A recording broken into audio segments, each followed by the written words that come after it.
Hey y'all, welcome to the stream.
So what I'm gonna be doing is kind of grinding out some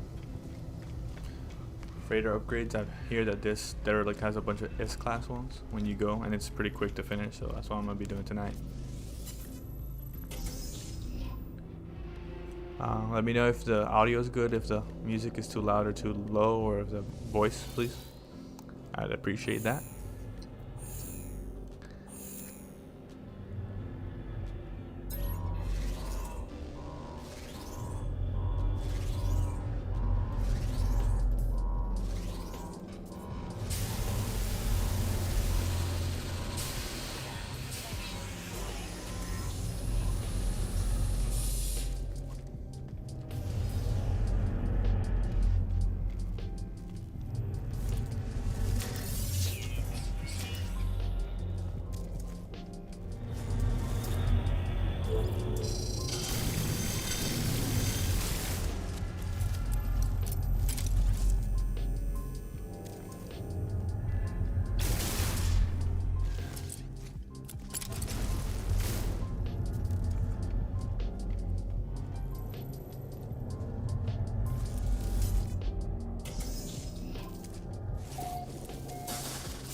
Welcome.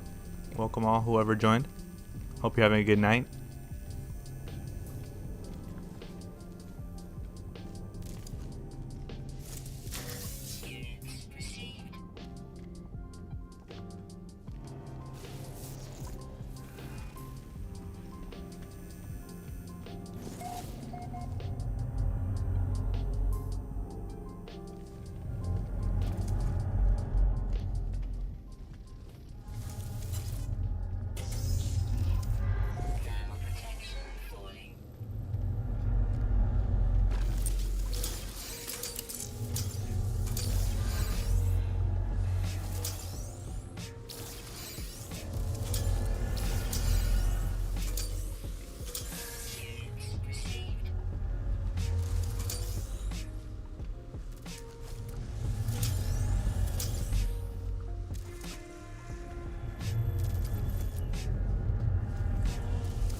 Hey guys, sorry about that. I was actually watching Whiskey Barrel Gaming stream and died in the process. I don't know if I should change the music. Let's see.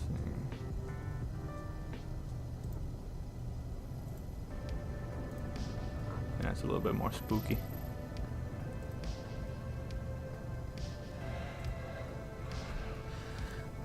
Welcome all.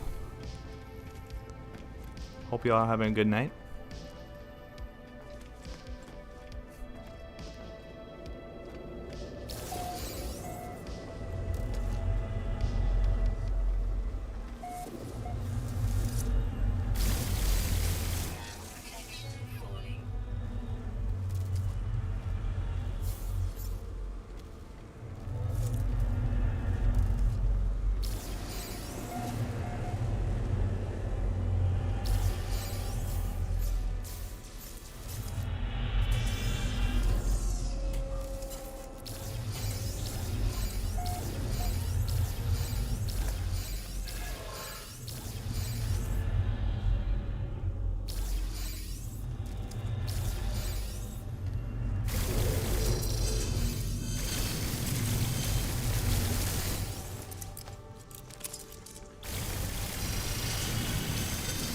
Hey Eternal, how you doing? Good to have you on stream, man. It's a late one for me, but I wanted to finish watching Whiskey Barrel Gaming stream before I started mine.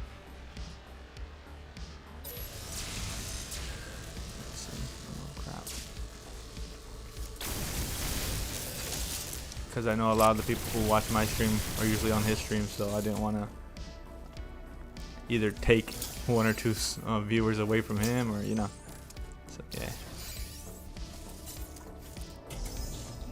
Hey SGT, I don't think I've ever seen you in chat. How you doing? Little pumpkin emoji. How are the music levels, by the way, and the sound levels?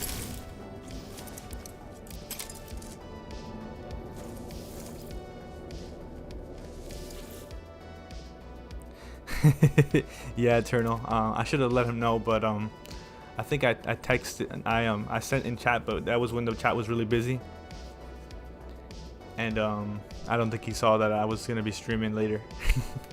But it's all right. There's more days than anything, you know. Hey William, welcome to the stream. Nice. Fleet combat unit. All right, so what I'm gonna do is. Do I have to leave the derelict for the upgrade to reload? Or do I have to start another derelict? Do y'all know? I'm farming the freighter upgrades.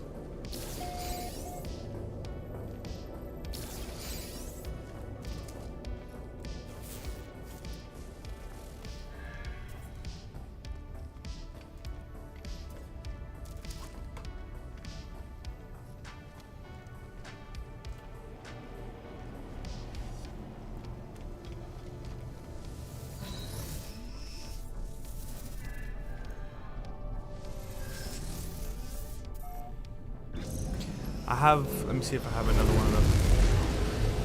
If not, I'll have to buy another coordinate. I don't know if I have any. Call in reflector.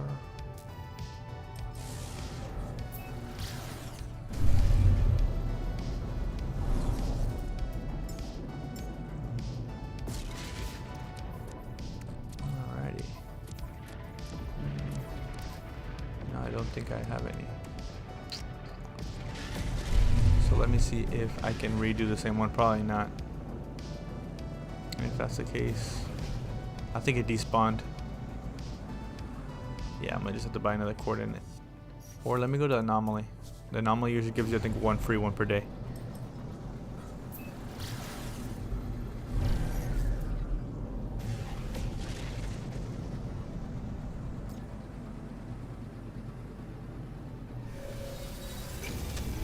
Oh, per week.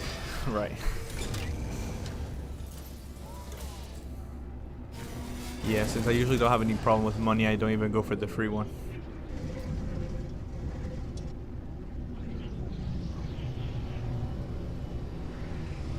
Oh, damn, the glitch is still... Well, it's not really a glitch. There's some people here.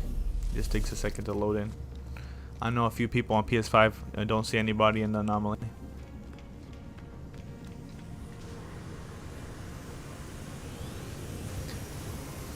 How's the video quality? Are we having any screen tears like last time?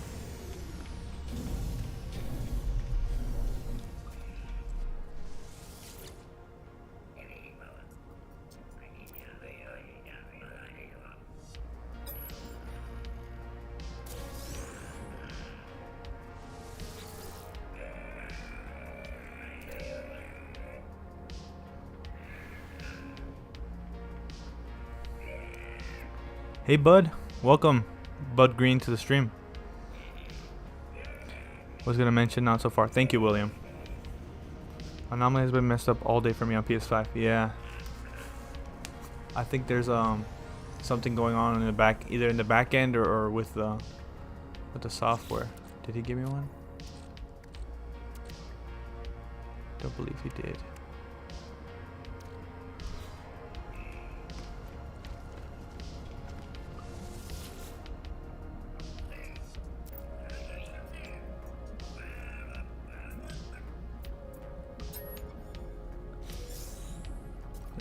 nanites. Let me talk to Kronos real quick.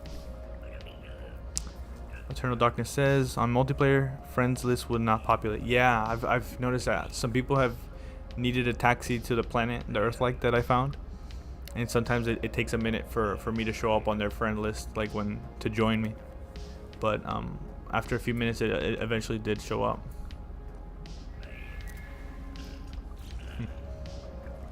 No nanites?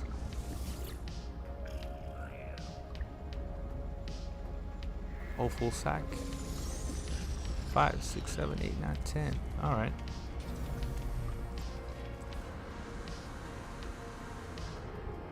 So, what I'm about to do is buy some.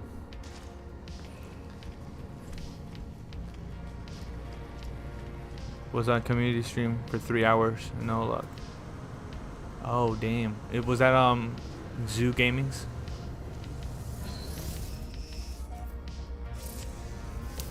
If someone changed their name, do they stay on friends list as the new name? I think that depends if they're No Man's Sky, if you're a No Man's Sky friend with them, or if they're a friend of yours in PlayStation or Steam, you know, because like I think they're two separate things. If you add someone by friend code, they become a No Man's Sky friend, but if someone is your friend in PlayStation or Xbox or Steam, they're automatically in that list. Darkness says yes, but he's away. Flowery and Ricey right now. I got you. I hope he's doing well. I know he just passed 10,000 recently. That's awesome.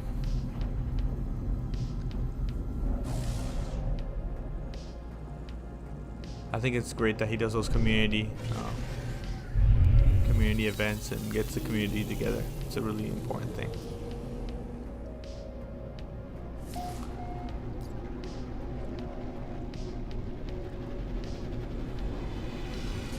Yeah. What do I have? 100 subs away from 1,000.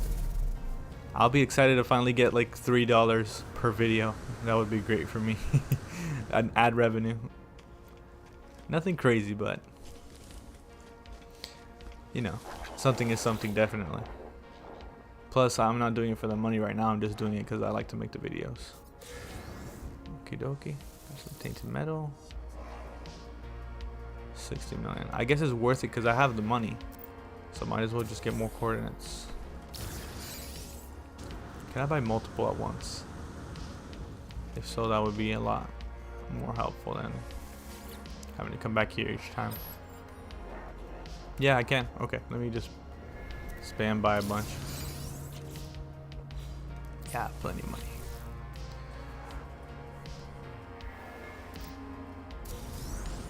Now that we get package technologies, I feel more comfortable fully upgrading my freighter, because now I can package these upgrades, and if I ever want to change freighters, I just have to package them up, you know. Before I was kind of hesitant to do it just because of the time investment. But yeah. Am I out of? Yep, don't have enough. That's fine. Ooh. I'm liking this fighter. I don't know about the blue and the red though. I don't think it's clean enough for my taste.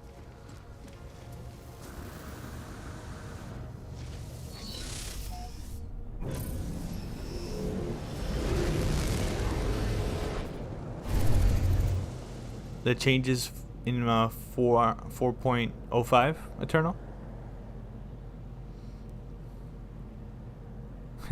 Bud says, well, get to say we have been here when you were a mere 3 digits. I don't believe in defining someone over a number. At the end of the day, it's just a number. What matters to me is making content that I like to make, and content that I wish was on YouTube, you know?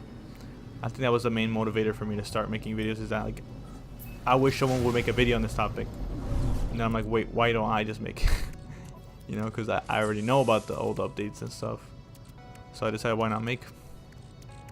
Let's see what we got. Where do I have it?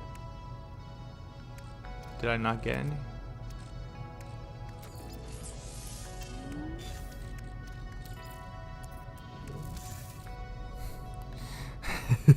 Eternal Darkness says, I was his first sub. It's my life. I'll remember it however I want. I don't know about that, Eternal. You make it sound a little bit odd. Where did they put the coordinates for the... Am I crazy? Did they not give me the coordinates for the... Oh, here they are. Breath. Okay. So guys, do not look at what I'm about to do. Do not learn from this, because this is a very... You know what they say. Okay, activate this guy. Put this guy in here. Let's see if this still works. I'm just doing it for experimental reasons, not to be an exploit kind of person, because I know it used to work. It wouldn't use up your coordinates if you would leave them in your personal refiner.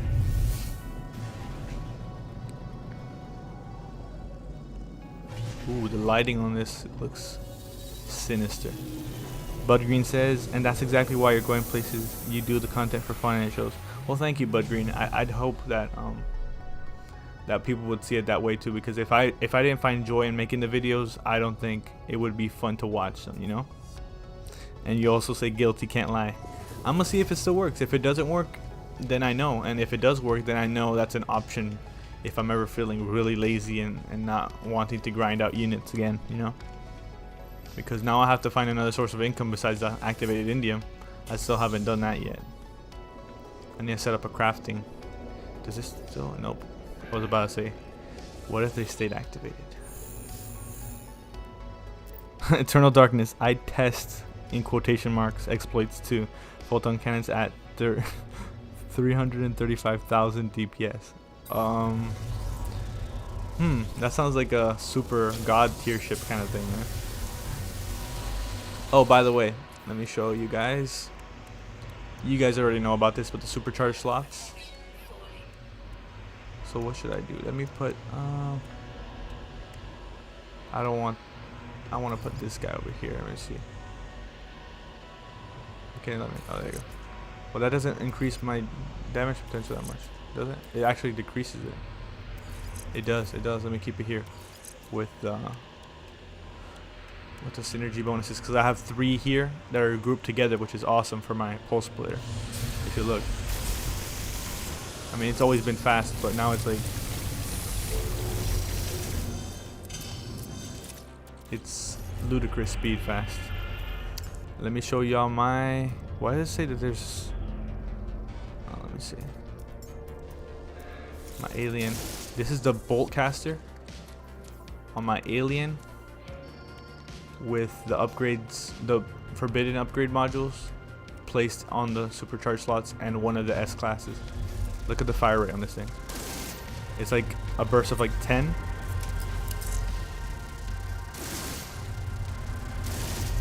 That's crazy. Bud Green says, move the others to create adjacency with the super slot. Yeah, but you see, the thing is that there's 3 in a row there. Let me show you. The ones that are here on the right, there are already 3 right here. And there's the last one is over here on the right, on the left, sorry. So what I should do is, these don't affect, I should actually delete these because these don't affect, I'm gonna store them. They do not affect this pulse splitter, at least as of right now. It still doesn't, only does on the bolt caster. So let me declutter my multi-tool.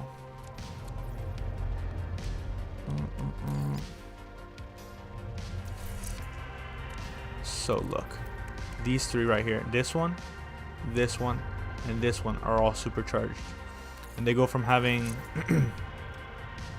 fire rate of 12% more to a fire rate of 40. That's like more than triple, isn't it? Yeah.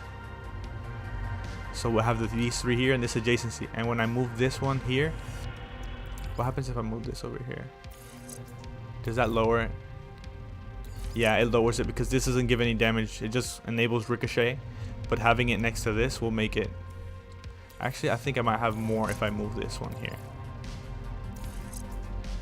1390. Yeah, I have a little bit more damage there, so let me do that. Let me get this guy over here. Let me do plasma launcher there. I don't really use the Blaze Javelin, so I might actually consider removing it, making one gun do everything. Let me repair this guy. Oh, I actually haven't checked that out. I want to try that out actually. Repair. Don't I have a repair kit? There you go. Let me see how much it affects the scanner. Do I have any scanner modules here? No. Let me go to my... Oh crap, I'm about to die. There you go. Let me go next to a heater real quick and test that out. Not the most ideal place to be testing out modifications. Let's see. If I get this layout memorized, I won't have to even mess with anything else. Heater right here.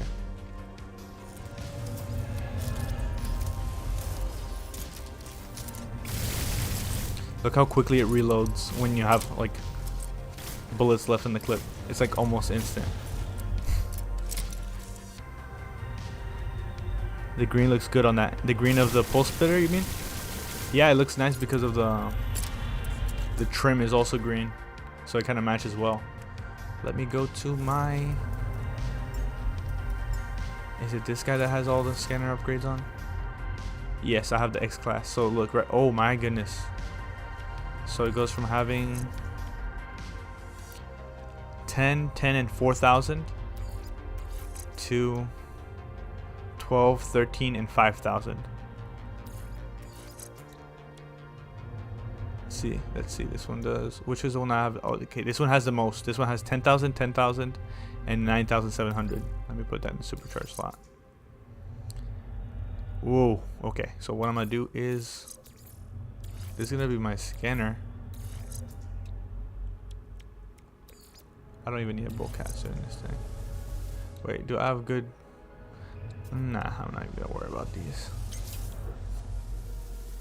I'm gonna save these though because they might be good. Let me do this later. But it's good to know that these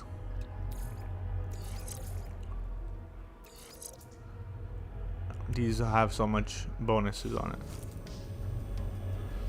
I found on the exchange Reddit a couple systems that have derelict freighter with S-class loot. Yeah, that's what I'm doing right now actually, William. This is one of the ones I found that's like supposedly a super short and easy one to do.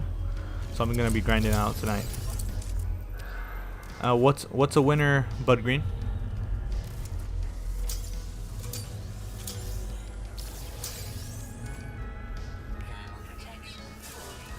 I'm liking the Stranger Things vibes, like the 80s synth pop music.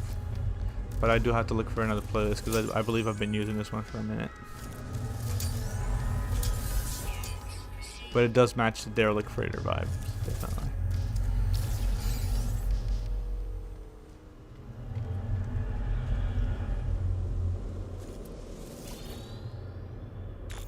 Yes, definitely.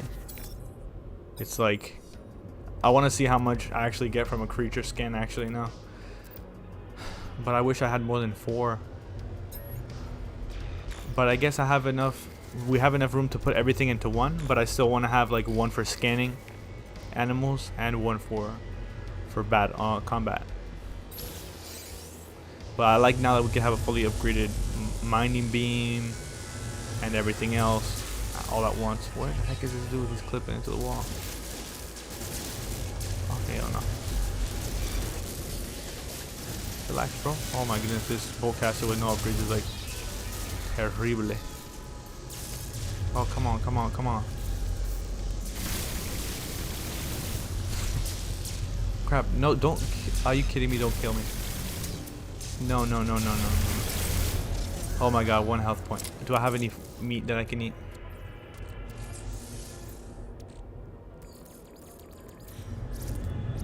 It says health restored, but I did not restore any health.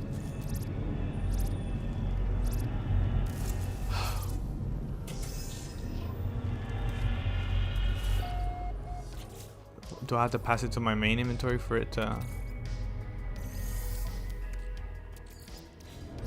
Oh, there you go. Yeah, I guess I have to have it in my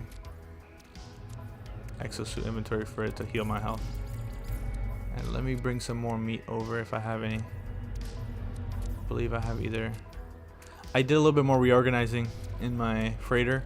Since the storages are a lot bigger now, I'm combining things into multiple storages into one.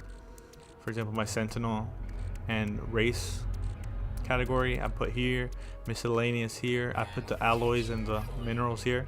I try to make it look a little neat, you know. I have a spectrum going from white to different colors, have them stacked with different background colors. I'm a little bit OCD in that regard. I left this slot here open for copper and activated copper because I don't have those right now. And I'm trying to go with a little bit of a rhyme or reason, you know. So, what was I looking for? Meat. Oh, I guess I can't put down. No, I can't even build the ingredient storage to get more meat. So that's it. I wonder why I'm so squishy. I guess when I had 3 shield modules up, I guess I only have 2.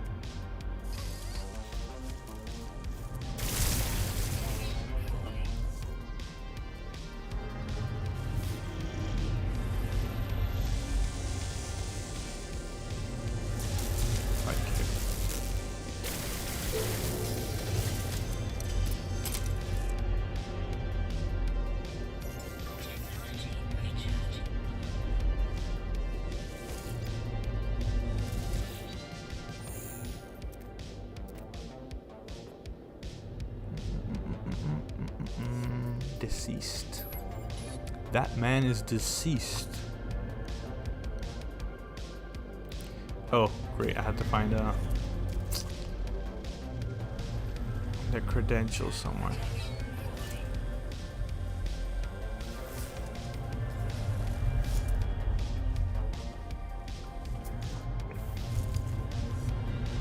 Eternal Darkness says, I'm going to start a new hardest everything save, just no permadeath, no exploits. I have a 300 hour permadeath already. I got you. Good on you, man. Let me know how that goes. I'm sure it'll be a lot more fulfilling to play that way than anything else. I kept my settings on normal, but I did make combat harder because I've always wanted a little bit more challenging combat. But I did notice that setting the combat to difficult makes it so you mine things slower too, so keep that in mind.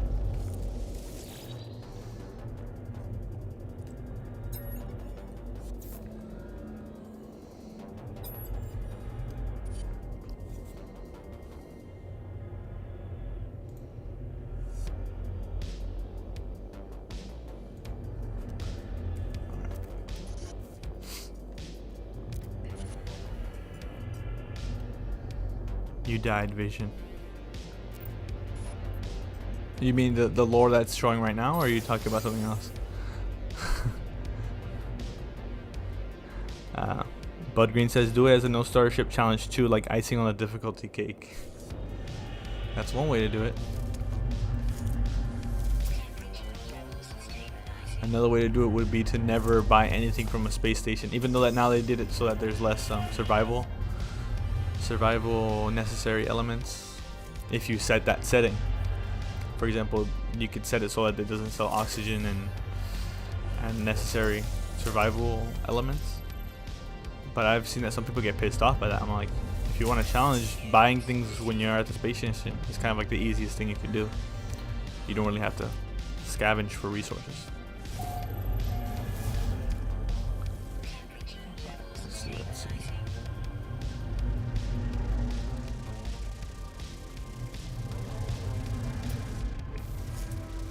Where's that door? Oh, here you go.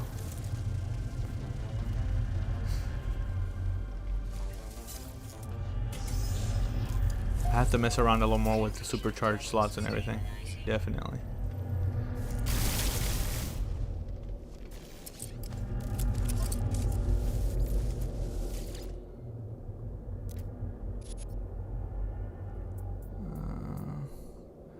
Technology upgrade.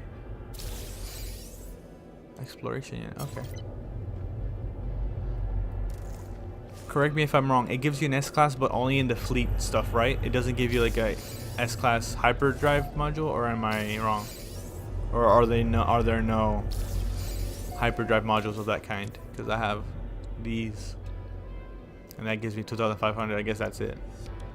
Let me see what this does. I guess I only have one supercharge slot for right now. Dysentery mode? Dysentery mode, sorry. Eternal says it'll depend on how tedious it becomes. No starship for 3 hours, then I summon the damn thing. I mean... Alright, so I got this. Why am I reading this again?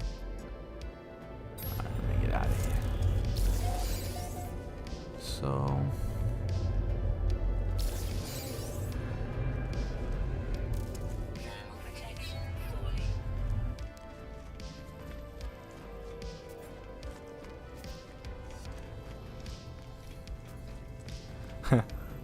William Darcy says, don't tell me nobody's played Oregon Trail.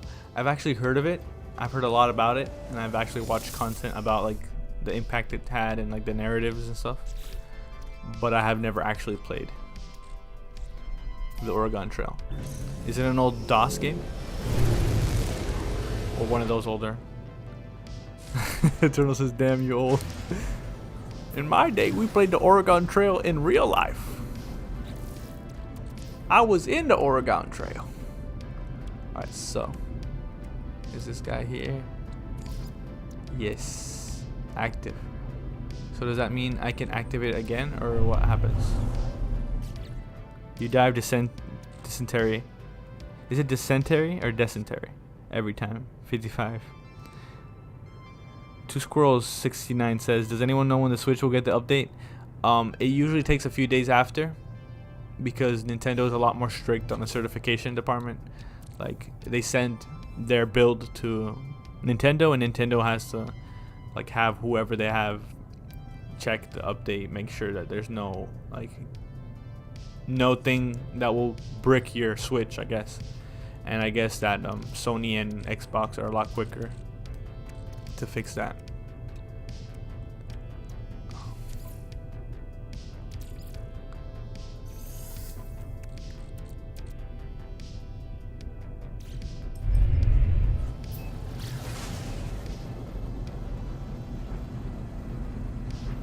You're welcome to Scrolls. Oh, Bud says played it for hours and hours, never won. Dysentery was a real thing. William says, anyone remember Zork? Zork. I have to look that up. I feel like that's familiar to me for some reason. No.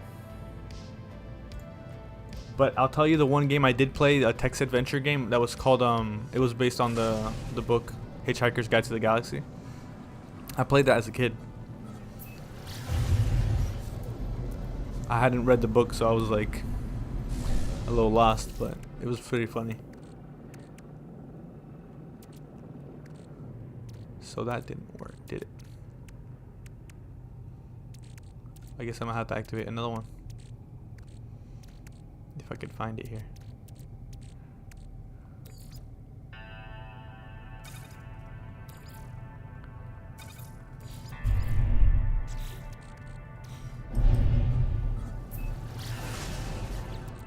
Let's see if second time's a charm.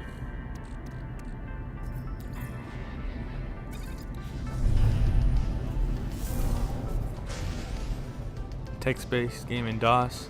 I've played a few text-based games, but never played Zork. And Eternal says I had Pong. Eternal, aren't you a little young to have been playing Pong? William Darcy says, I was playing games since TRS 80, took programming in junior high. Cool. Compact amber screen first. Nice. So that was in the times where there was no graphical user interface, right? It was all just text on an amber screen. Growing up, my parents, we moved to this house and it had some encyclopedias in the basement. Not in the basement, but in the garage. And there were encyclopedias from the 90s or late 80s, and I read them because they had some articles about news not news, but like technology things from that era, and it was talking about game development in that era. And when I read it, I thought it was so funny because at the time I was actually programming games in Game Maker. This was when I was like 12, and I was reading how the interviewer, like the game developers, like, okay, so this is how we program the ghosts in Pac-Man. When it's scared, you have to type in this variable and you have to make it true, and then you have to make it false when it leaves the area or something like that. And the interviewer was just like, now I'm the one that's scared. And I was like, it was like a memory that I have. It's kind of funny that even in the 90s, like I didn't think that in the 90s people would be thinking about game development, but I'm like, of course they did. It wasn't as big of a topic as it is now, but it was still a thing. Game development and all that sort of thing. And back in those days, it was kind of the wild, wild west. Like, what does it happen when you collect emergency supplies? Did it give me anything? I don't think I've ever collected the emergency supplies. Okay, it gives me some sodium, some ammunition. Okay, how come I've never done that?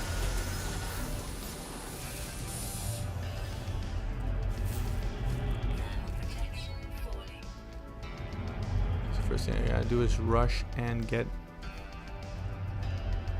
Do I even have to go there? Probably not. All I have to do is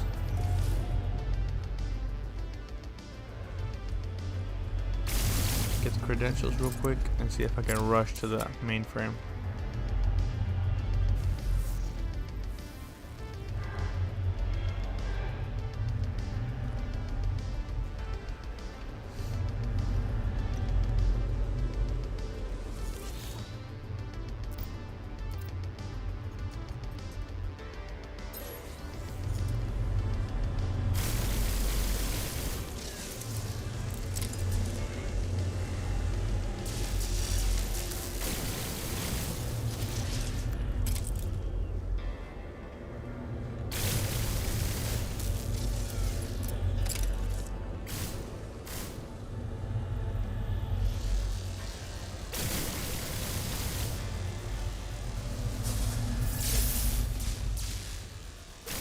Hey, bro, chill.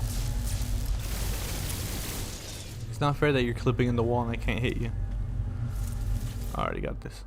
William says, in the 70s I had the Sinclair and made small game repeatedly the same ones. All we had was consumer grade tape recorders for storage and they always got messed up. And then Bud Green says, Sir Tech Wizardry was the first game I bought for a computer in 1981. First PC game played is a text version of Star Trek I wrote from code in Nibble magazine in 1980. That's dope. That's cool, man.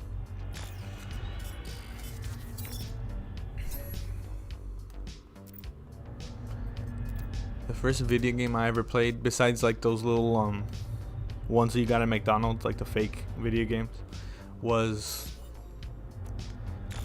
a Sega Game Gear, like those handhelds that I got as a hand-me-down from my cousin. And it was Sonic Chaos, I think, was the first game I ever played. And on the computer, the first game I ever played was these educational CD-ROM games from the 90s that were called Buzzy, the Knowledge Bug or something like that, where you could learn about the airport and the farm and the... It was a cute little it's more of an interactive learning kind of thing. I remember that was my first memory of a video game. And then there was another series, I think it was called Midnight Panic or something like that, where you had to solve all the like math equations or something before the high school melted. That's like a memory I have, like repressed memory in the back of my head. But yeah, let me since I kind of want to show.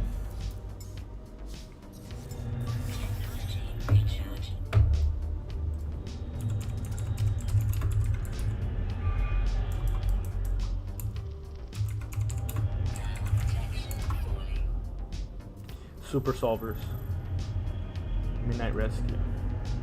Hopefully I could show this.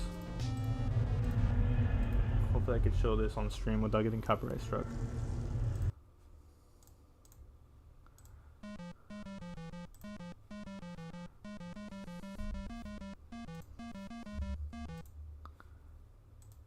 course, it's 1440p.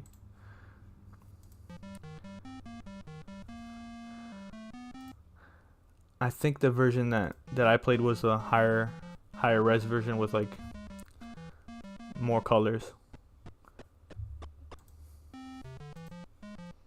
But yeah.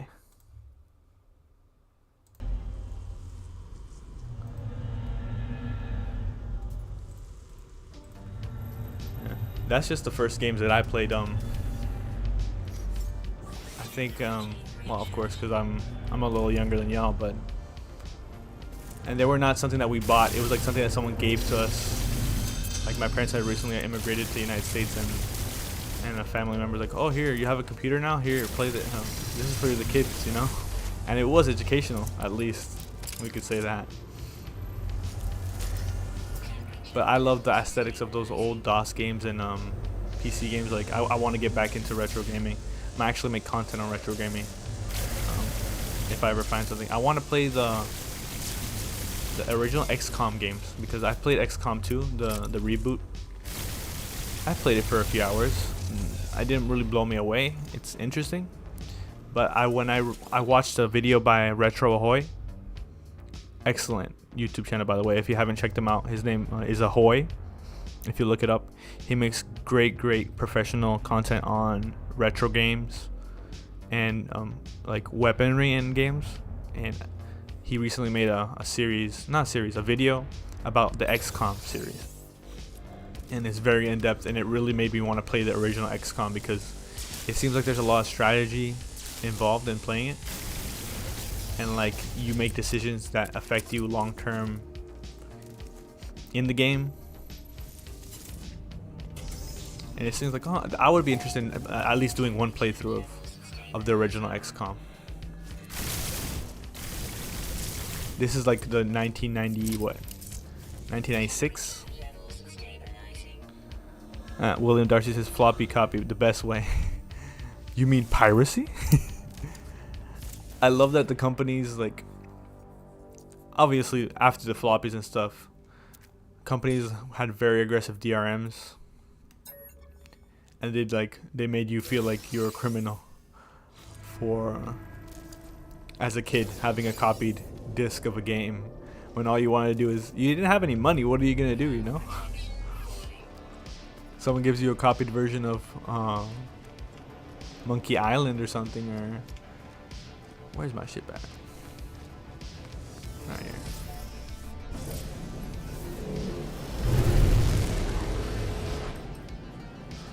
William says, I like how old games make you make decisions that have long-term consequences. I agree.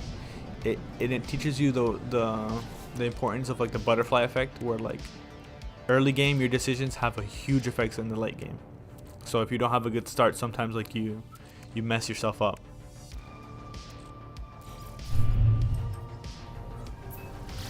I love older games. Obviously not like 1980s games. I haven't played a lot of games from those times, and I don't know if I would be able to deal with like the different user interfaces. I would have to get used to them. But I've played a lot of games from the 90s, at least for my age.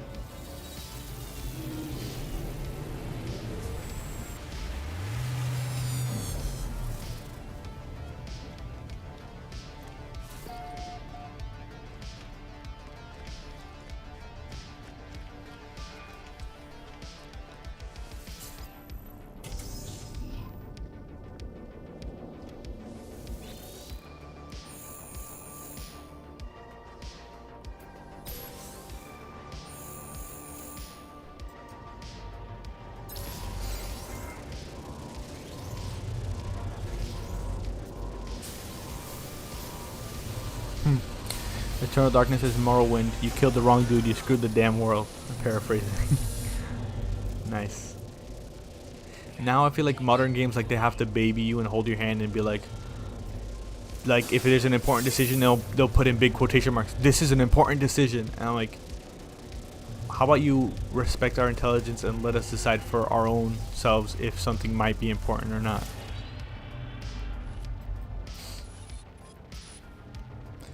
William says, the first modern PC I built was when CD drives first came out in '94. Been playing games on the regular sense. That's awesome, man. I love I love the feeling that older PC gaming has. It's like you can't really compare it to what gaming is now. Like, you know, gaming has gotten a lot more high resolution, a lot funner, you could say. But there's something that is a vibe that you get from older games that you can't replicate. Same thing with older movies. Just products of their time, you know, the film grain, the style, like the older directors making movies. You know, there was a lot of shitty movies and shitty games from back then too, but going back to the ones that stood the test of time is definitely an experience.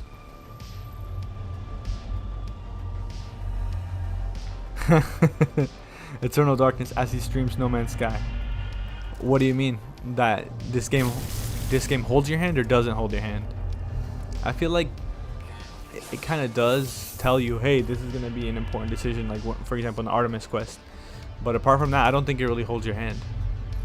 And I mean, the tutorial is kind of heavy-handed. I hate that these guys glitch into the ceiling. They really need them. I would enjoy derelict players a lot more if they didn't just clip in the ceiling. I mean, they get the procedural, but I'm pretty sure that all the ceilings are the same height, more or less. There are the taller ceiling areas, but come on.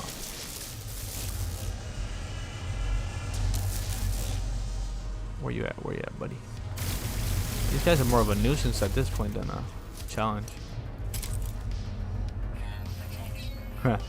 LOL at the Morrowind reference. My favorite of the series. That's Elder Scrolls, right?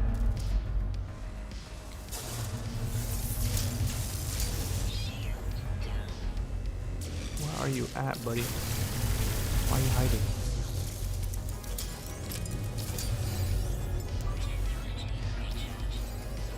Which of the Elder Scrolls is Morrowind the one where it has like a giant procedural world, like a huge continent? Because I actually saw a video about that Elder Scrolls game that has that sort of procedural map. I thought it was pretty fascinating.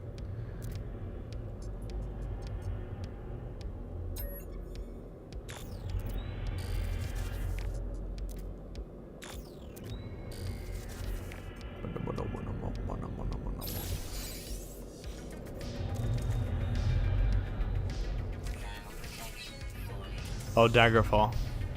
It probably is Daggerfall. Let me double check. If I see the name of it, I'll probably remember. Elder Scrolls games in order.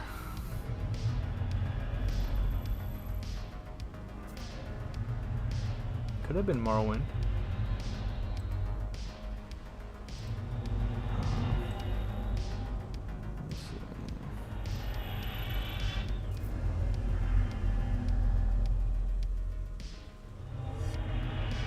I don't think it was Morrowind. Elder Scrolls game with procedural map.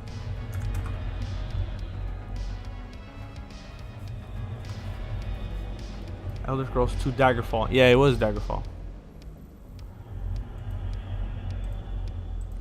It says right here. The procedurally generated world map of Elder Scrolls 2 Daggerfall is over 1,000 times bigger than the world maps of Morrowind, Oblivion, and Skyrim combined. I think that's insane. And someone says, not sure what your point is here. 95% of the world map was recycled terrain with nothing in it.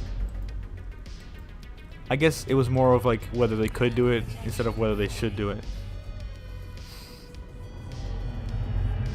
Bud Green says, I'm still a computer tech to this day. First started with the 286 CPU days, 35 years so far.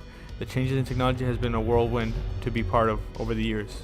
Yeah, especially with Moore's Law, like the amount of processing power that we have like on our cell phones would blow any computer from those days away a billion times over, and I think that's like insane that year over year it just keeps exponentially expanding. Eternal says Morrowind was revolutionary at the time. I can imagine. I feel like a lot of those games were, of the Elder Scrolls series. They pushed the bar. William says, I lost all my discs in the wildfire in California, but I have my Morrowind Game of the year with me in Oregon, lol.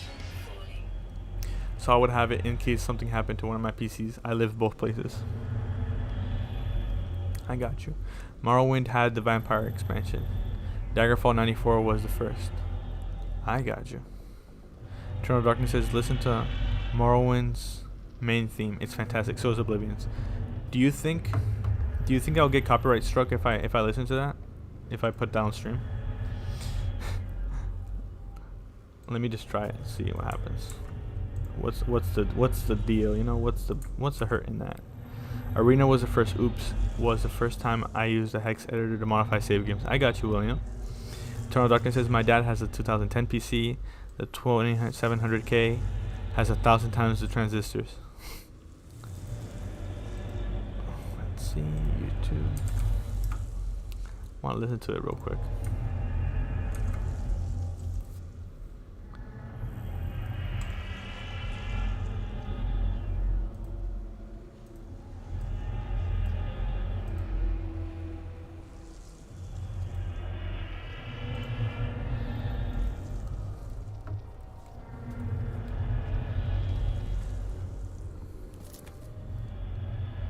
But oh crap.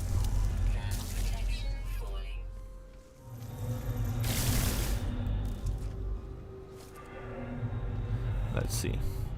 William said, Bud says to William, so sorry you were in a campfire. That was a defining next level of severity of wildfires in the West. Yeah, what was it about? Is campfire you put in quotation marks? Does that mean it wasn't actually a campfire, but it was like someone dropped the ball? Let me lower the desktop audio. I think it's a little loud. And William says, Morrowind Game of the Year came with a creation kit to make your own stuff and publish it. That's fascinating.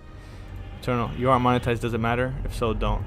I'm not monetized yet, but I still can't get a copyright strike. And it could count against my channel, even if I'm not monetized. To the point where, like, they could restrict access. But that's usually more like when you use music from a music label, not from, like, a video game soundtrack. William says, yeah, it took 4 hours to get to freeway. It usually takes about 45 minutes. The name of the fire. Oh, I got you, William. I got you. You put in quotes to specify that was the actual name of it, not that it was literally just a random wildfire. It was like the wildfire.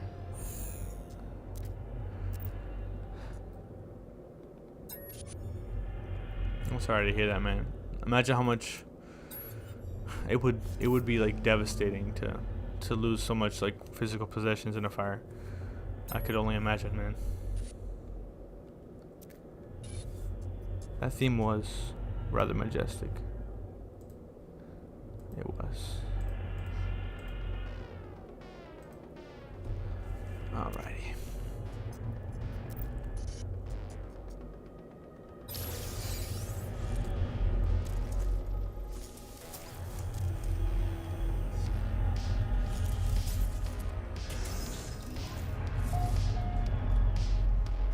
I keep going to this back here and there's nothing here. Just some loot, but I'm not here for the loot.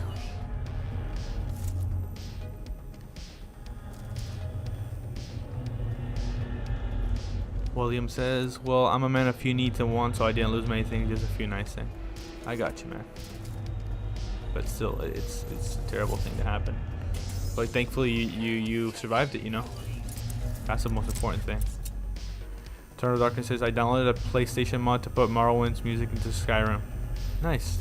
You're saying a PlayStation mod, right? PS, right?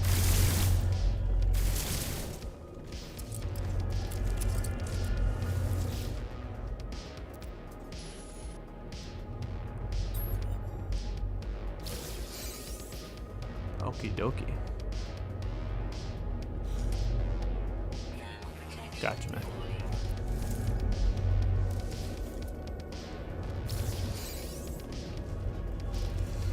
Gotcha.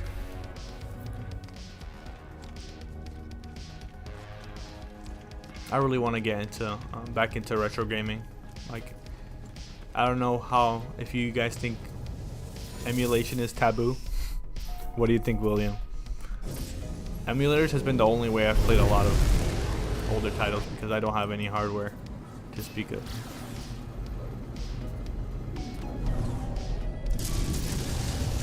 I got you, Darkness. RTX 4070 to build a PC. Well, these are nice ice asteroids. I like them. Definitely love the attention to detail they put into these.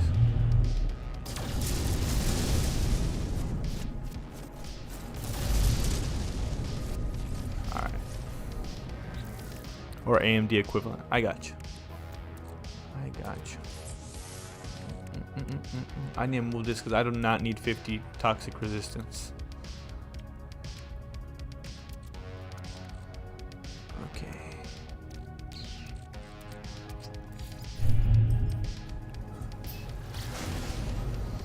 William says, haven't used them in a while, but emulators are awesome if you get a good one.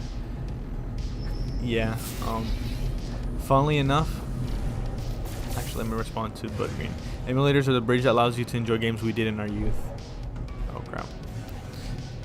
Yeah, I appreciate that y'all think that way, because a lot of people are like on the side of corporate propaganda where all the corporations want you to be like, no, emulation is bad, it's piracy. Like, well, I don't have a Commodore 64 to play these games, you know what I mean? I don't have an Atari 2600. So how do you expect me to experience it? Just by watching a video of someone play it? The first time I ever encountered emulators was because my parents bought a computer, and the first game I had ever played, as I mentioned, was Sonic Chaos on the Game Gear. So I looked up, as a kid, Sonic game PC. And even though there were games on the PC for Sonic games on the PC, like one of the first things that would come up would be emulators, and like download the ROM, download the Genesis emulator or the Game Gear emulator. I think it's like called Kega Fusion is the first emulator I ever used, and that's how I got into emulation. From there I got like the Game Boy emulator. I didn't have a Game Boy as a kid until like a little later, as I was older.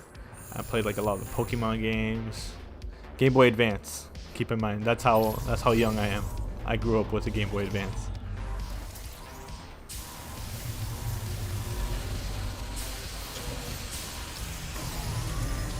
William says the ones they won't make freeware or won't republish. Yeah, exactly. If you give me a way to buy the game, and it's not like an exorbitant price, like I'm not gonna pay more than $10 for an Atari game. I don't even know if I'd pay $5 for an Atari game, because like the hardware was so limited, and a lot of those games are like shovelware. So I don't even know. You know what I mean? Like on some of the Call of Duties, you can actually play the old Activision published titles in Call of Duty. I don't know if I should do that at the end of this stream. Just let me just get one more upgrade, and I'm gonna go into Call of Duty real quick and play the little retro games they have in there. They have like an emulator in Call of Duty. Bud Green says a lot of the companies aren't even in business any longer. Emulators keep some of the old things alive. I agree. It's important for game preservation purposes. Say what you will about the legality or like the, how do you say, the ethics of copying a game against the will of the company, but if the company no longer exists, or they still exist but they don't want to sell it and they don't want to preserve it in any way, sometimes even Nintendo would publish a game using the ROMs that they found online of people who preserved it. So what does that make you think? They don't even save their games. So it takes people who are actual fans of the games to keep them from disappearing forever, you know? You guys are really starting to piss me off. Little Sentinel drones thing.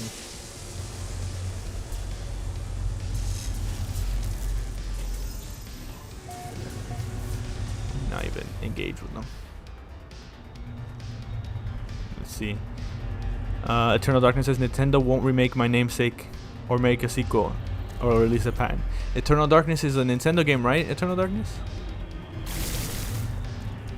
What kind of a game is it? Sorry, forgive my ignorance on the topic.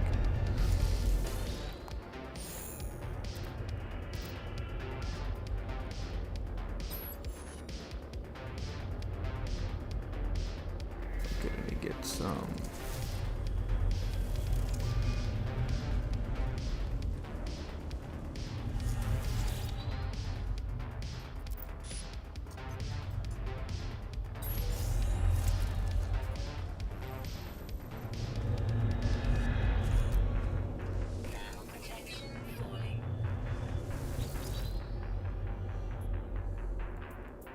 Oh, that didn't give me a... It did not give me a... I already interacted with this one, didn't I? Yep.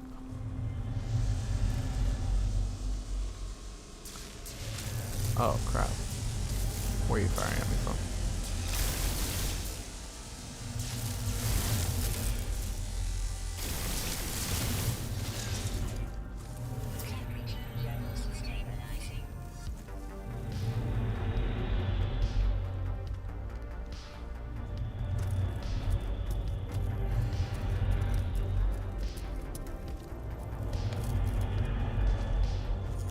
One thing I appreciate a lot about the No Man's Sky community is that there's a lot of older folk, and I feel like the gaming community skews a lot younger, and like the voices of older players are usually ignored in communities for some reason. I guess because they're a minority in a lot of communities, but it's a considerable amount of the No Man's Sky players are older, and I appreciate the wisdom, and like there's things that you cannot learn from the younger generation. You just haven't experienced what the older generation has experienced. We all have things that we can learn from each other, but that's one thing I appreciate about the community.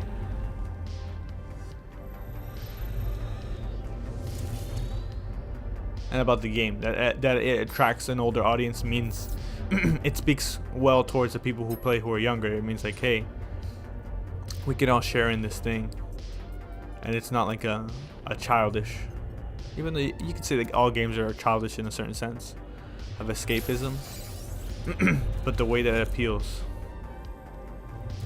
to different folks, you know, it doesn't appeal to everybody, definitely, but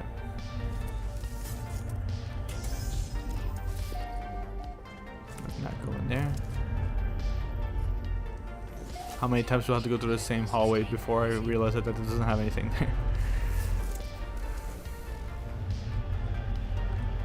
Eternal says, it's a great game made by Silicon Knights before they imploded.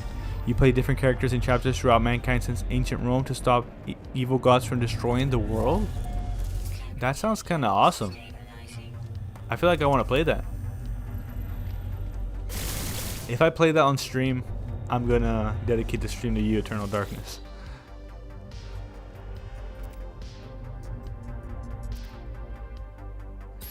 I'm assuming that you like this game a lot if it's your namesake.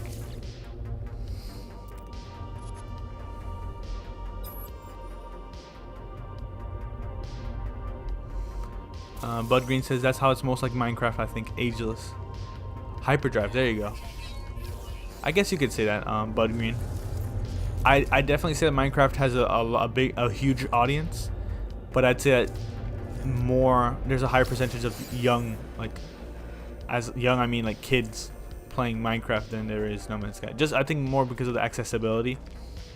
It's a lot easier to get into Minecraft and do what you gotta do than No Man's Sky, but there's definitely similarities and the broad appeal as well, where it doesn't particularly target one group. Alright guys, I have a few more coordinates, but I think I'm gonna leave it at that. I'm just gonna go to Call of Duty Cold War and play some of the retro games they have on there, if y'all don't mind. Let me see.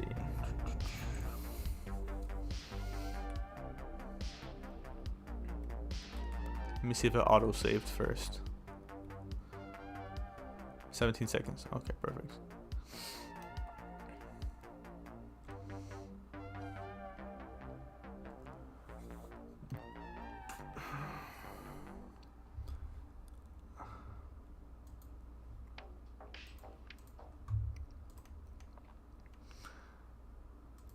Eternal Darkness says it's Lovecraftian adventure, but it's dated technically. Let me know if the audio input is a little too loud on the PlayStation coming out of my game, because I'm not listening to that audio. I'm just listening to my desktop audio through the headphones. Eternal Darkness, it's a Lovecraftian adventure, but it's dated technically. I got you. I don't mind a technically dated game as long as what you call it. Now where do I go to the, I think it is arcade right here. Look, we got barnstorming, we got boxing, chopper command, enduro, Pitfall. Pitfall is an incredible story. If you look into, like, it was like one guy who developed Pitfall, and he even made the sequel and everything. But like, he had to do so many technical tricks to make it work on the old Atari. I think it was Atari. There's Kaboom, Grand Prix, Fishing Derby, Pitfall 2, Lost Caverns, River Raid, and Plaque Attack. So y'all vote on what you want to see in the chat. Was on GameCube. I got you, Eternal Darkness. I'll definitely check that out. I'm gonna get my GameCube emulator. I think it's Dolphin that emulates GameCube, and see if I could play it, because I definitely want to check it out.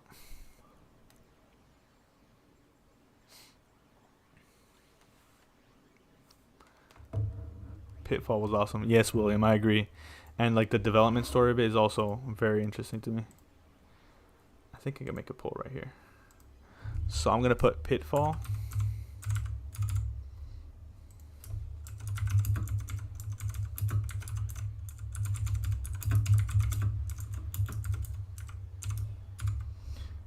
Pitfall. Chopper Command.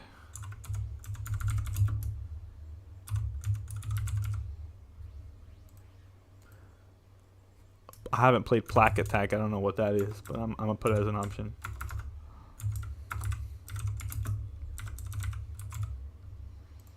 Or Enduro.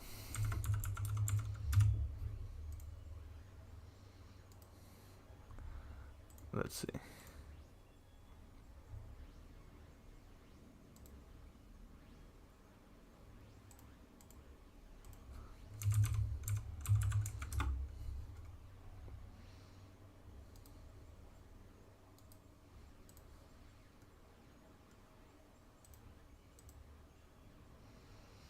Okay, so we're 50-50 on Plaque Attack and Pitfall.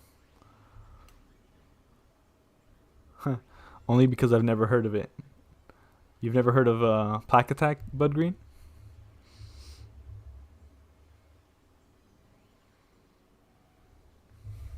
Pitfall.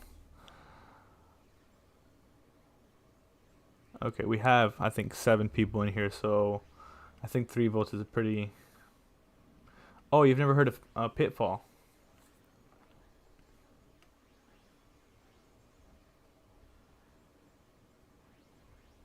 Okay, I'm gonna wait 1 more minute.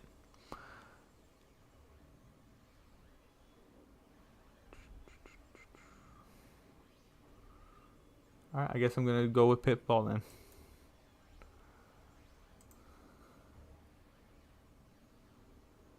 Oh, I got you, Green. I misunderstood. Never heard of Plaque Attack.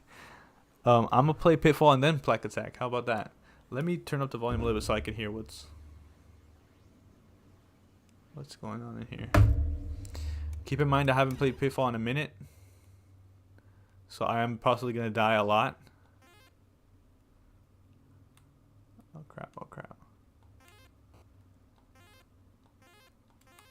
Oh no. This isn't the end. I have a ladder.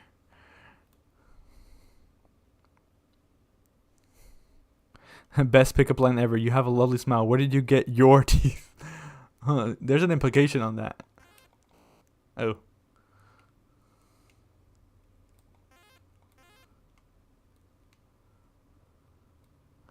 I'm terrible at these games, by the way, guys. Oh no. Is that a death? Do the logs just stun you, or do they also hurt your health?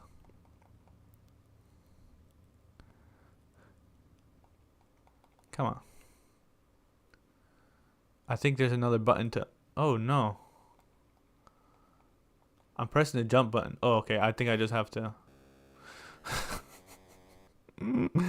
Oh, I'm terrible at it.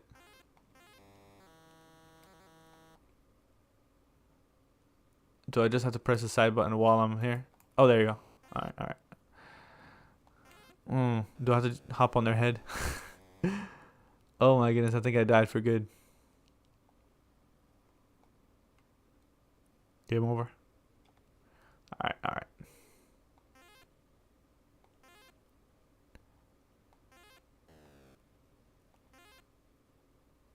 I played this game for hours. I got you, William. I'm sure you know all the tips and tricks. If that's the case, what can you tell me now to help me out? Because I'm terrible at it.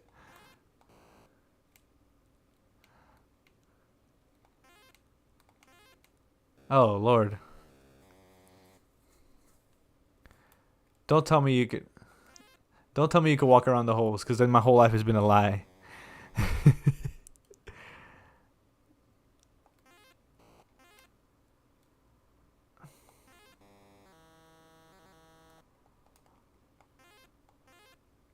Okay, crocodiles. What do they do with the crocodiles? Wait for their heads to be. Oh no, they opened right when I jumped into their jaws. Okay, do I respawn after getting eaten by a crocodile? I couldn't tell you at this point. I need to watch more. All right, let's see. The crocodiles is who's got me trapped. So, whoop.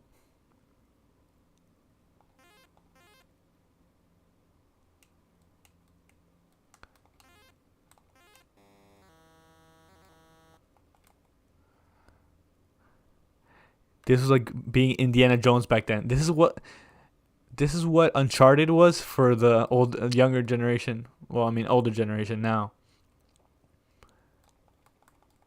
Uncharted is what this game looked like in your head when you were playing it.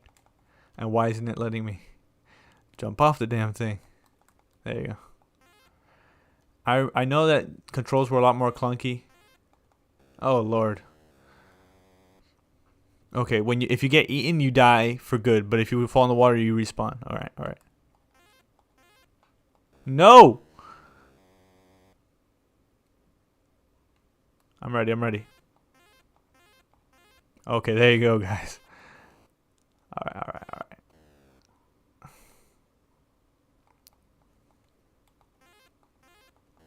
right. Ooh.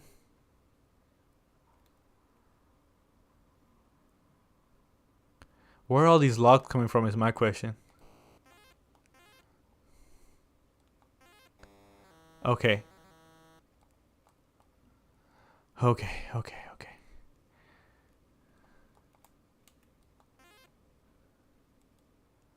Oh, trap. Okay, what is that? What does that shining ingot do, William? I also love that there's a countdown timer, so there's like a pressure put on you to not die. Not die in like oh, I got you, score.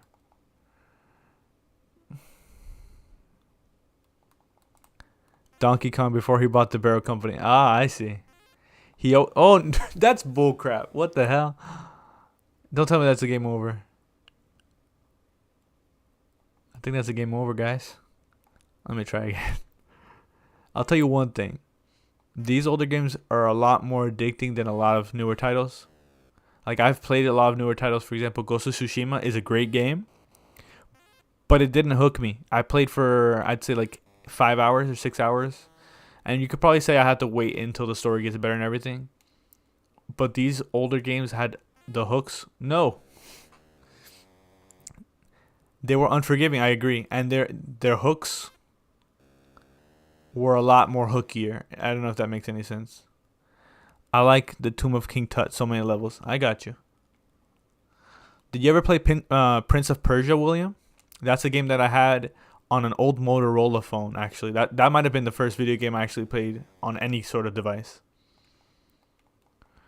All right, all right. So now let's do Plaque Attack. I want to figure out what this is. Yes, on PC. I got you, William. That's a great game, and they had like revolutionary animation for the time where they did like the rotoscoping. Cool stuff, man. All right, so Flash across America. Blah, blah, blah, blah, blah. Press down and you'll aim towards the lower mouth. Press up and you'll aim towards the upper mouth. Press X to squirt the toothpaste. As soon as you start, you'll have 35 seconds to wipe out each wave of food. Your tube will shrink as time runs out. Bud Green, I lost so many hours in Prince of Persia. Amazing game. I got you, man. Yeah, I agree. At least what I play on the Motorola phone, like with the old flip phones, I played Prince of Persia on that. So just think about that. It was a lot clunkier to play though. You begin with 8 teeth in your mouth. You will each increase, with each increase of 2,000 points, a bonus tool will appear beneath your score. Okay. Okay, let's see. Alright. I wonder what system this released on.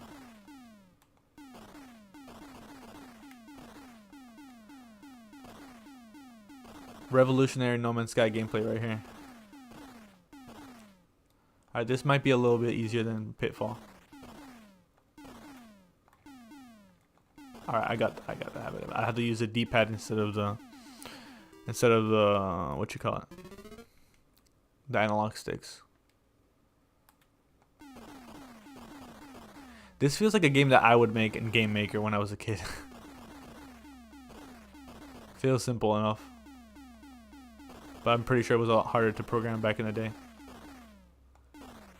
Okay, I think I don't have to care about the ones that are not going towards teeth. I think that's what the instructions said.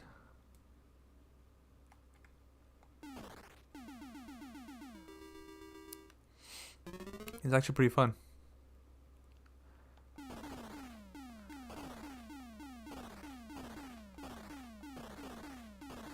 No, I missed that one. I can't get that one. No, and your teeth turns yellow too. No.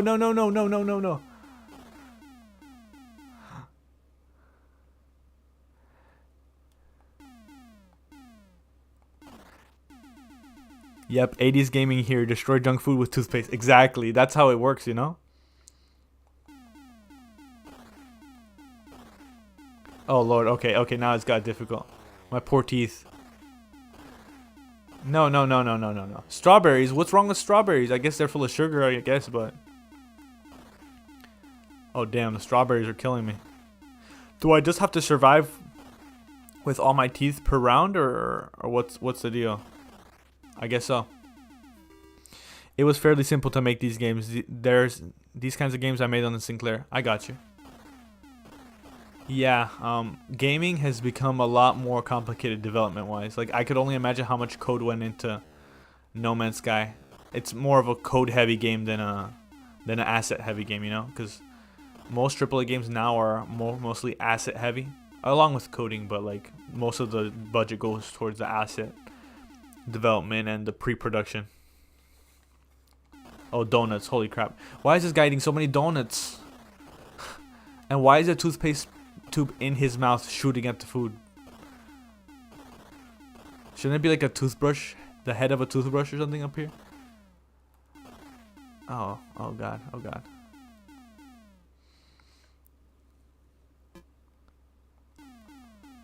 Oh, no. Candy cane. I'm terrible at this. You think I'll have any teeth left when I'm done with this? I'm becoming a meth head in real life. Oh no.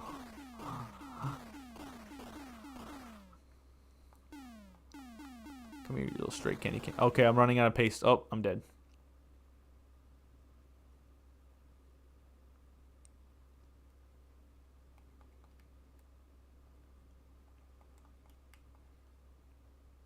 Isn't that how everyone brushes? Oh, I don't know about you, but I just... let me play one more retro game, and I think I'm going to play around a Call of Duty. I know it's not really a... This is more of a No Man's Sky stream and a No Man's Sky channel, but I haven't really made any But I'm dead? I haven't made any content on any other games besides, you know, the one that I played with my wife when I played Fortnite. Oh, it would be nice if I fired. Okay, do I have,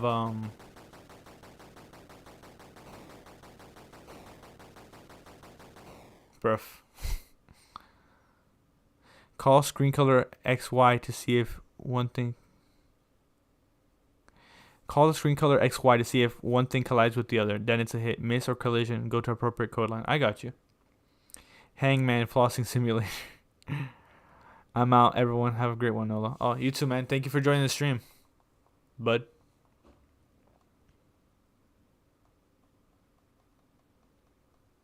I don't know what the 1, 2, 3, and 4 means. These things are fast.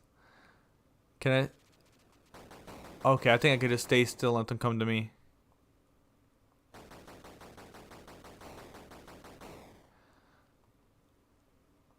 Do you think YouTube will age restrict the video if I play Call of Duty on it? I know I'm not trying to.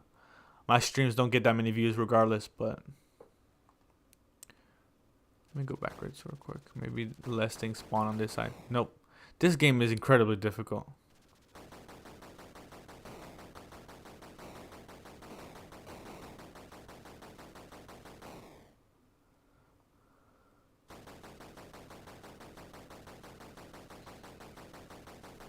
Are you into shooters at all, William?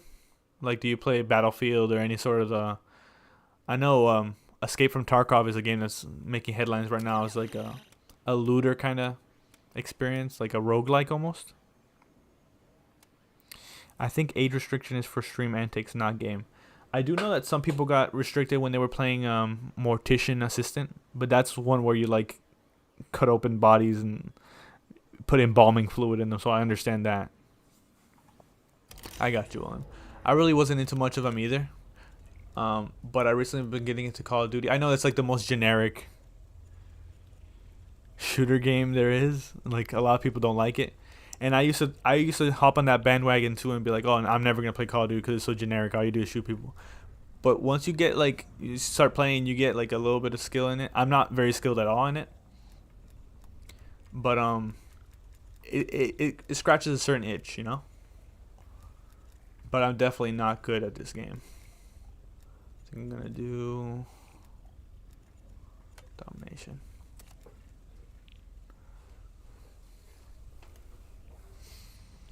Let me get the free bundle. I don't spend any money on any of the battle passes.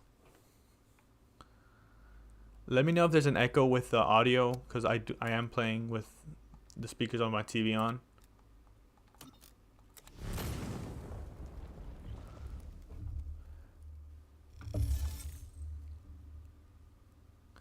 I played Defiance quite a lot. My guild used TeamSpeak. Some of them were concerned about my ability to snipe while running. I got you. Defiance, is that still played multiplayer wise? I don't think I've ever heard of Defiance.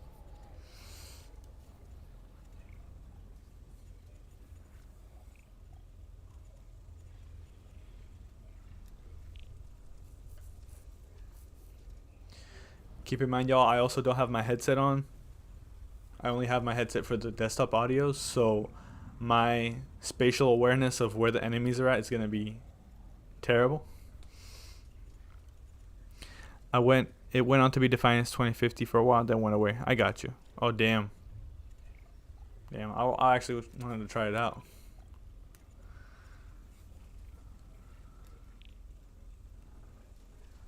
Let me see, let me put the music back on since...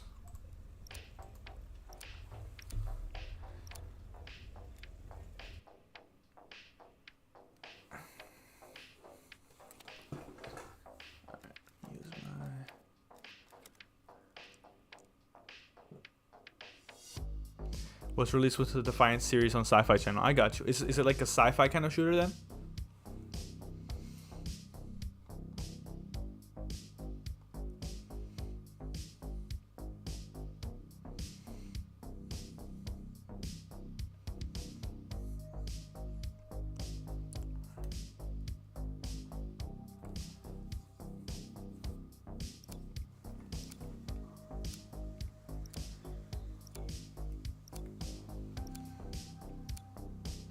Domination. I'll tell you one thing I hate about this game is people like to do trick shots and like jump around corners, and I don't like that style of gameplay, but that's what this game has a lot of. Enemy took Alpha.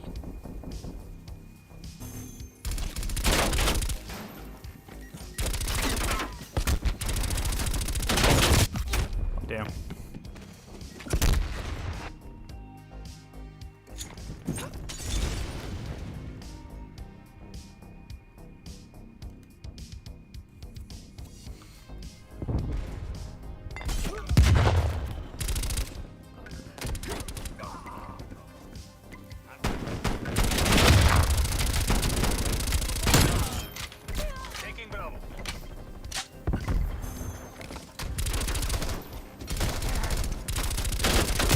Damn, my aim. I played at launch, but there was a serious game-breaking issue. Weapon stats were stored locally, so people edited them to one-shot everything. Oh, damn. That's still the Defiance.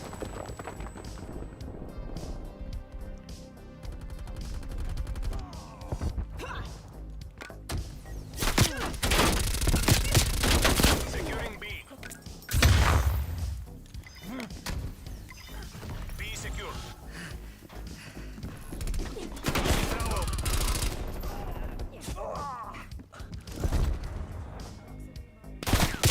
Crap. I got you, man.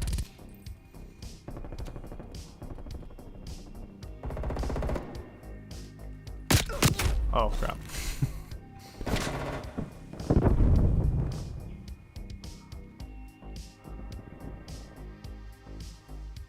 I need to check that out. I've never heard of the show or the game. I want to check it out.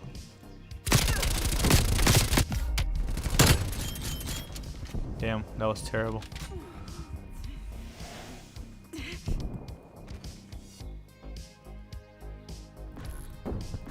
Losing Charlie.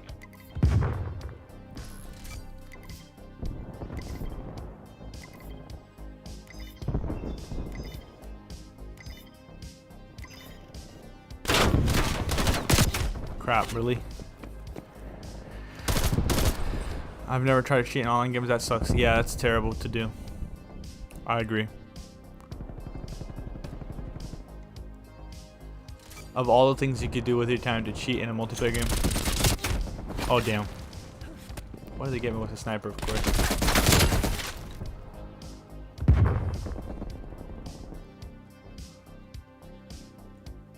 All locations locked down. Dig in and hold them.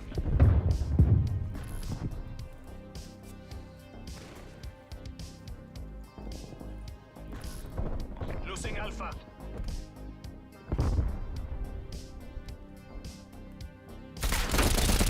Crap.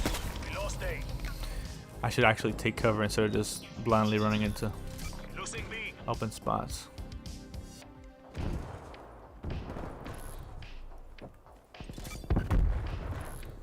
Losing Charlie. Capturing objective as tasked. Objective Location secure. secure. Maintain contact.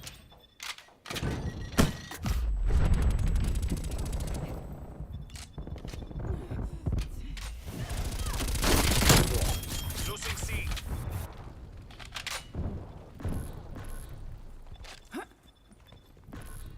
Losing Alpha. Losing Bravo. The win is in sight. Maintain that momentum. Enemy has Alpha. Said. Dude, you lost Alpha. Oh, flashbang. Was gonna ask you why you weren't in bed when I remembered it's Friday, damn kids. Ah. You talk about me, William? Halftime. Halftime.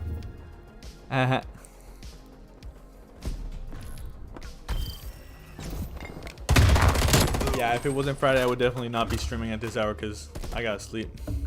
Good word.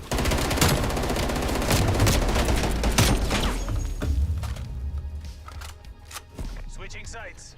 As you can see, I'm terrible, and I haven't played this in about like a month or two, so I'm very, very rusty.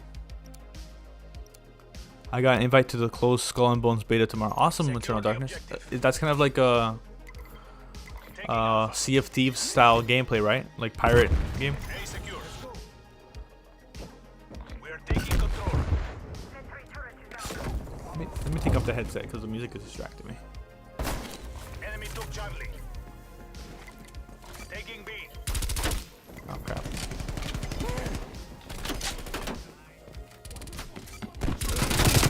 Are you kidding me? Securing C. I got you, Eternal. Hostile spy plane established overhead.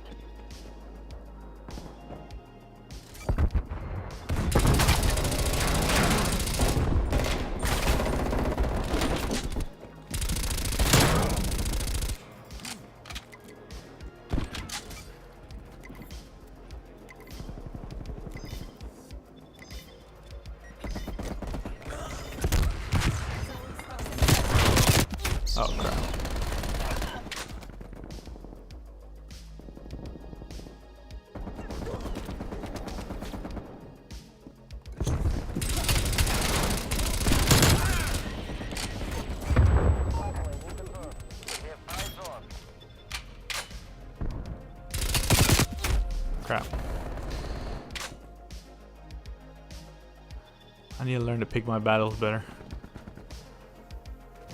Spy plane MPL 50% check.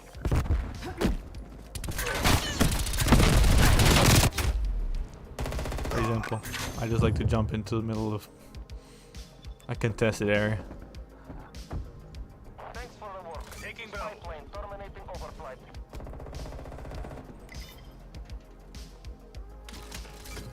Securing Charlie.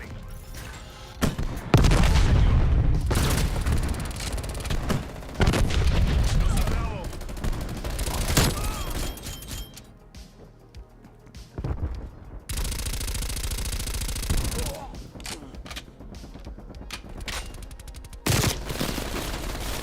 Oh crap. Alright, let's see. Why was there a smoke grenade placed here? Hostile care package inbound. Hostile sentry turret active.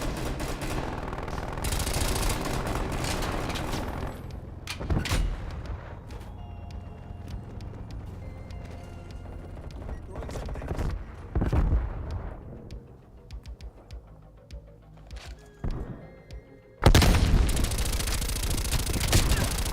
Oh crap.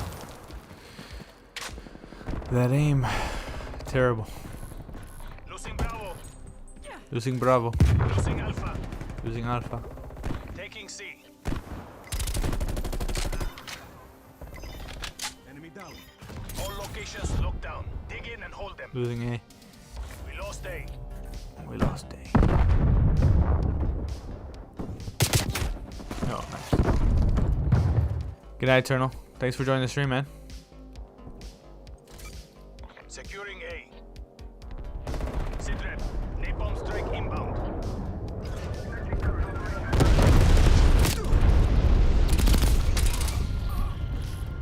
Losing Charlie.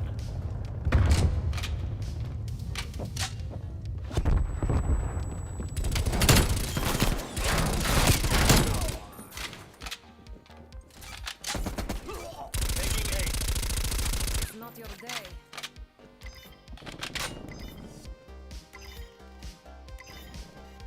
Location secure. Maintain current posture.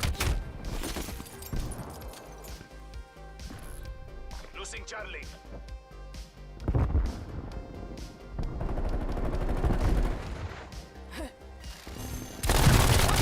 Fire! Sentry turret available.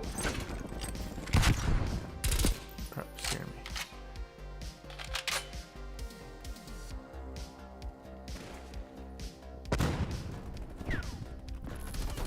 Losing Alpha. He's as good as ours. Keep it tight Oh. and by the numbers. Enemy sentry turret detected in your AO. Enemy took A.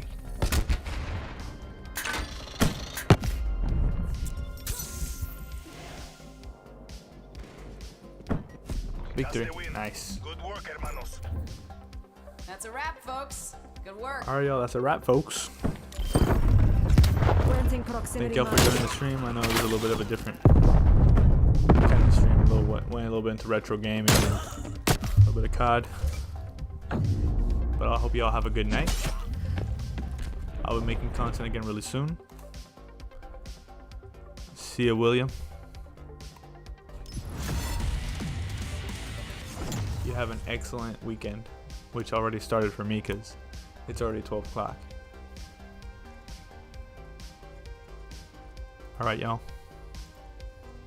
Peace.